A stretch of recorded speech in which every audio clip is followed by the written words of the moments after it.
경영경제 데이터 분석 소프트웨어 공업운반 덕평휴게소 데이터 분석 프로젝트 발표를 시작하겠습니다. 저는 발표자 김수진입니다. 목차는 다음과 같습니다.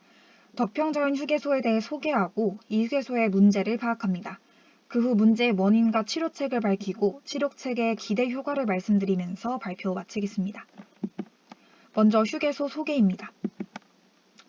덕평자연휴게소는 영동고속도로에 위치한 휴게소입니다. 2003년에 덕평복합휴게시설에 민자 사업자가 선정된 이후 강아지파크 달려라 코코나, 별빛 정원 우주 등이 개장하면서 많은 관광객을 끌고 있습니다. 작년 기준으로는 매출 1위를 기록할 만큼 좋은 성과를 보였습니다. 덕평자연휴게소는 경기도 이천에 위치, 영동고속도로 위에 있습니다. 다음은 휴게소의 문제 파악입니다. 저희 조는 조사를 통해 덕평자연휴게소에 강아지가 함께 여행하는 사람들이 많다는 것을 파악했습니다. 달려라 코코 같은 강아지 테마파크를 목적지로 하여 오는 고객들도 있었지만 그냥 이동 중에 강아지와 함께 휴게소에 잠시 들른 고객들도 많았습니다. 여기에 착안하여 반려동물과 관련한 덕평휴게소의 데이터를 수집했습니다. 먼저 휴게소에 고객이 머무는 시간별 이용 가능한 컨텐츠를 파악했습니다. 이때 맨 위 노란색으로 박스를 쳐놓은 6가지 항목은 이미 덕평휴게소에 갖추고 있는 시설이고 분홍색으로 박스를 쳐놓은 5가지 항목은 덕평휴게소에 없는 것들입니다. 로직 트리를 분석하며 애견을 동반한 이용객의 경우 휴게소의 시설들이 장기간 머무는 고객에 초점이 맞추어져 있다는 것을 확인할 수 있었습니다. 앞선 관찰 대상 휴게소에 대한 분석을 바탕으로 다음과 같은 1에서 6가지의 가설 수립이 가능했습니다. 또한 이러한 가설의 검증이 이용시간이 짧은 고객들을 위한 편의시설 확충이라는 결론을 뒷받침하는 근거가 된다면 이때 가설 7, 8이 검증될 때 짧은 시간 휴게소에 머무는 견주 고객 가치라는 구체적인 주제 수립이 가능할 것이라는 결론을 내렸습니다. 이후 구체적인 고객 분석을 위해 설문지를 설계했습니다. 성별, 연령, 이용 빈도 등과 같은 기본 사항과 더불어 반려동물과 함께 이용할 수 있는 시설들의 가격이 적절하다고 느끼는가처럼 반려동물과 관련한 질문을 만들었습니다. 요인과 결과를 각각 설정하고 설문 항목과 척도를 통해 설문 항목의 연관성을 파악하고자 하였습니다. 또한 한국도로공사에서 제공한 휴게소 반려동물 편의시설 현황과 같은 소셜 리스팅 데이터까지 수집한 결과 다음과 같은 문제를 파악할 수 있었습니다. 첫째, 덕평휴게소의 반려동물 편의시설 비용은 타 휴게소보다 비싼 편입니다. 둘째, 덕평휴게소와 반려동물 편의시설 운영시간이 타 휴게소보다 짧은 편입니다. 셋째, 덕평휴게소의 반려동물 편의시설까지의 거리가 타 휴게소보다 긴 편입니다. 그 결과 덕평휴게소의 문제는 휴게소를 짧게 이용하는 견주들을 위한 컨텐츠가 부족하다는 결론에 다다르게 됩니다. 문제점을 파악했으니 왜 이러한 문제가 나타났는지 고객의 관점에서 파악해야 하고 이 문제가 고객들에게 어떤 불편함을 주며 어떠한 기회로 작용할 수 있는지 파악해야 합니다. 문제의 원인을 고객의 관점에서 분석하기 위해 3A 분석 프레임워크를 진행했습니다. 3A 분석 프레임워크란 고객이 데이터를 액터, 행동, 사물 기반으로 추출해내고 이들 간의 조합을 통해 맥락을 분석해내는 기법입니다. 이 기법으로 휴게소에 짧게 머무르는 견주 고객 가치를 분석하면 다음과 같이 나타났습니다. 이후 클러스터링을 통해 페르소나를 다음과 같이 4가지로 분집할 수 있었습니다. 강아지와 동반하고자 하는 페르소나, 반려동물을 위한 컨텐츠, 견주를 위한 편의시설, 그리고 위급 상황이 그것입니다. 이 중에서 반려동물을 위한 컨텐츠는 휴게소 내 반려동물 테마파크에 따로 마련이 되어 있었습니다. 때문에 이후로는 동반, 견주를 위한 편의시설, 위급 상황 이 3가지에 초점을 맞춰 발표를 진행합니다. 여기에 반려동물, 경치, 식당, 추억 등 여러가지 수십 가지 단어에 대해 LAD 알고리즘 중 문서별 토픽 분포를 분석하고 캠 데이터를 이용해 해당 세그먼트에서 액터가 어떤 맥락에서 어떤 행동을 보이는지를 파악해보면 먼저 반려동물을 동반하여 식사하고자 하는 마이크로 세그먼트에서는 반려동물과 함께 입장 가능한 식당이 있었으면 좋겠다는 고를 얻을 수 있었습니다. 반려동물 입장 가능 카페는 이미 존재하기 때문에 제외했습니다. 이 경우 액터는 강아지를 차에 두고 사람만 내려 식사해야 하고 식사하는 동안 강아지를 볼 수 없다는 페인 포인트를 겪고 있었습니다. 때문에 급하게 식사를 하고 돌아오거나 한 명씩 돌아가면서 식사하는 등의 맥락을 취하지만 이마저도 강아지에게 분리불안이 있는 등 어려움이 더 있었습니다. 해당 세그먼트를 감성 분석해보면 다음과 같은 결과를 보입니다. 반려동물 동반 식당은 없다고 불편함을 크게 느끼지는 않지만 있다면 매우 긍정적인 감정을 느낄 수 있다는 것을 파악할 수 있었습니다. 두 번째, 견주를 위한 간단한 편의시설로는 간단히 밥과 물을 강아지에게 먹일 수 있는 공간과 견주가 휴식하는 동안 강아지를 잠시 풀어놓을 수 있는 공간에 대한 욕구를 파악했습니다. 특히 잠시 들른다는 것이 포인트이기 때문에 무료로 이용할 수 있어야 한다는 고객의 마음을 파악했습니다. 해당 세그먼트 감성 분석 결과는 다음과 같은 결과를 보입니다. 간단히 풀어놓거나 먹이를 먹일 수 있는 공간은 존재할 때 좋은 감정을 느끼는 수준을 넘어서 현재 없어서 불편한 감정을 느끼고 있다는 것을 파악할 수 있었습니다.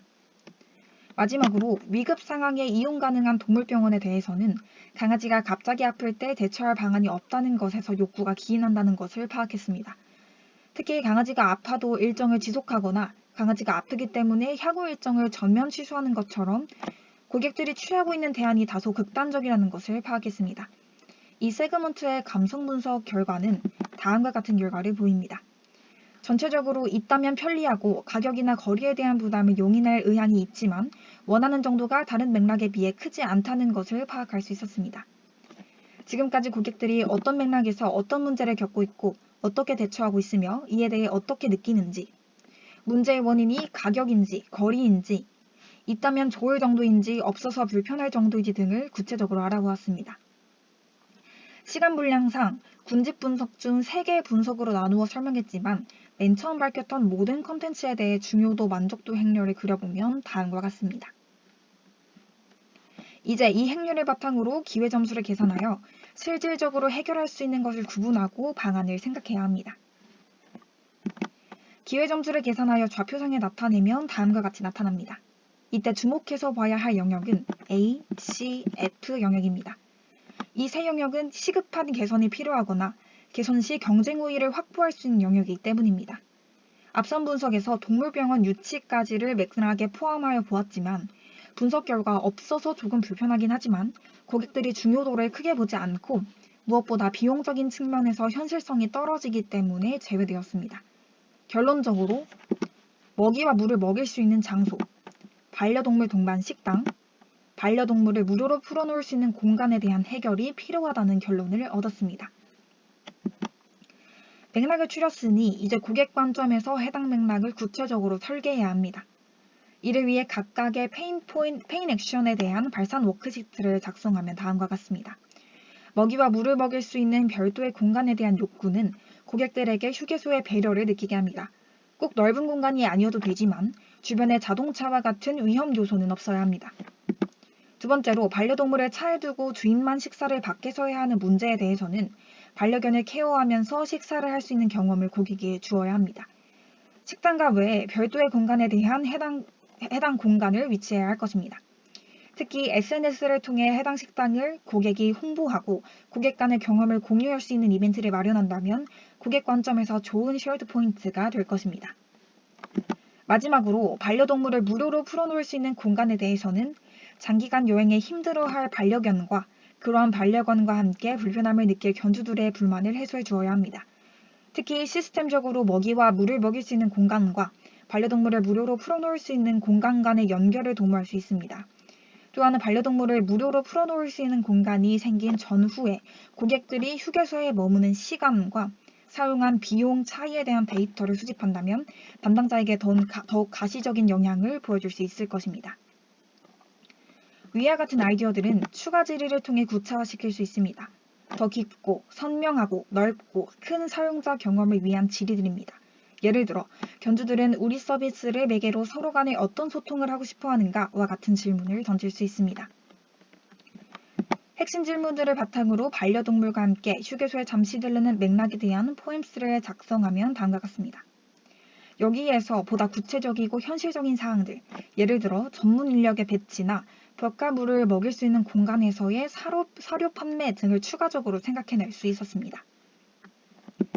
고객 관점과 서비스 프로바이더 관점, 인터랙션 프로세스, 파트너 관점의 4가지 영역에 대한 대략적인 데이터 센싱 루프 워크시트도 작성해 보았습니다. 이를 통해 앞선 내용들을 포괄적으로 정리할 수 있었습니다.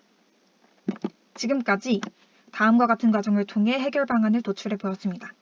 이렇게 도출된 해결 방안을 간단하게 정리하면 첫째, 반려견 동반 식당. 둘째, 반려견에게 간단히 먹이와 물을 먹일 수 있는 공간. 셋째, 반려견을 잠시 풀어놓을 수 있는 공간입니다. 마지막으로 각각의 해결 방법에 대한 기대 효과를 알아볼 차례입니다. 먼저 반려견 동반 식당은 그동안 식사할 때 반려동물을 차 안에 혼자 두어야 해서 마음이 불편했던 견주들에게 반려동물과 함께 휴게소에서 식사할 수 있는 고객 경험을 제공합니다.